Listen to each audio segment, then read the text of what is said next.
Welcome back to the Pale Girl's Guide to Makeup. I like to call this lazy girl makeup, the 15-minute face, if you will. Basically makeup that's gonna make you feel and look put together without doing a shit ton of work. Let's get into it. I feel like sometimes this type of makeup look is even harder to do than full glam. Hard to find the balance between like way too much and not enough. Already prepped and color corrected my skin. I have a whole video on that in my Pale Girls playlist if you're interested in seeing it. Before we do anything, setting spray. Skin's dry, it's gonna help the makeup stay on longer, yada yada yada, you know the drill.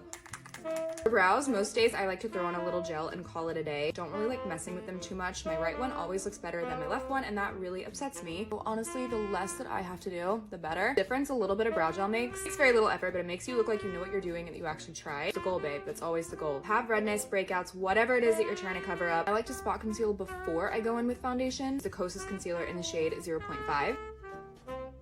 Totally stop here, add blush bronzer, and you'd be done. For the sake of this video and my skin, I'm gonna go in with the Merit complexion stick in the shade Silk. Just gonna take it directly on my Sigma F80 and start patting it into the skin like this. It's so quick and easy. It really just looks like your skin, but better. This looks so good. We barely used any product. Back in with the teeniest little bit of concealer under the eyes, blending it out with a damp sponge just to keep everything as sheer and natural as possible. Taking one of the sheerest bronzers that I own directly on a brush. This is the Merit Bronze Bomb in the shade Clay. Tops my cheekbones, just bringing it towards the apple of my cheek, on the forehead, bringing it up towards the hairline. I'm gonna go in with my Merit Flush Balm in the shade Cheeky, directly on a brush. Doing it this way versus applying it directly to the skin. Make sure that we're not using too much product. It's gonna keep everything looking as natural as possible. Applying that directly to the apple of my cheek and bringing it up. I know I'm using a lot of Merit products in this video. Promise it's not sponsored. They really just do minimalist, no makeup so freaking well. Not gonna go too heavy-handed with the powder. I'm gonna use the Maybelline Fit Me in the shade 0.5. I'm just gonna kind of start diffusing that lightly on my entire face. For eyes, the simpler the better. A light wash of bronzer into the crease is so simple, but it really does make the world of difference. Makeup by Mario in the shade Light Medium. I use this almost every day. Start blending it out using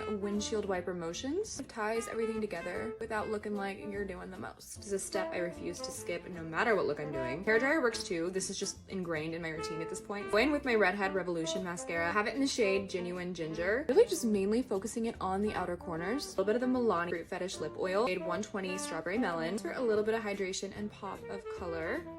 And that is literally it. Giving, well, yes, I did in fact wake up like this. Soft, natural, feminine, pretty. It takes me like 15 minutes to do, and I get compliments on my skin all the time. Just remember, if you have pale skin, sheer products are our best friends. And always build them up. We literally never have to worry about things looking too harsh. Thank you guys for watching. Mwah, love you. Bye.